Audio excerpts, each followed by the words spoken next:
চলতে চলতে আমরা বদর শহরে চলে এলাম। শহর পেরুলে আমরা পৌঁছে যাব বদরের যুদ্ধের ময়দানে।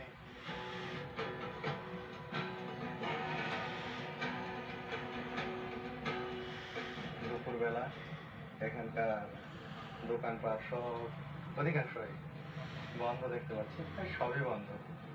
গোটা সৌদি আরবেই আপনারা দেখবেন যে দুপুরের সময় অধিকাংশ দোকান তারা বন্ধ রাখেন, খাবারের দোকান বাদে। আবার বিকালের পর সন্ধ্যার আগে খুলে যায়। আর দেখুন যে পুরাতন বাড়িঘর বদরের, দেখুন কত প্রাচীন এখানকার বাড়িঘরগুলো। এটা যে একটি প্রাচীন জনপদ, খুব সহজেই এখানকার পুরাতন স্থাপনাগুলো দেখে বোঝা যায়। এখানে ব্যাপক উন্নয়ন কর্মকাণ্ড পরিচালনা করা হয়েছে। দেখুন যে রাস্তার পাশে এই যে তাল বৃক্ষের মতো বেশ কিছু বৃক্ষ রোপণ করা হয়েছে। এদিকে দেখুন সেই প্রাচীন স্থাপত্য রীতিতে এই বাড়িগুলো তৈরি করা হয়েছে। খুবই সুন্দর লাগছে এই বাড়িগুলো।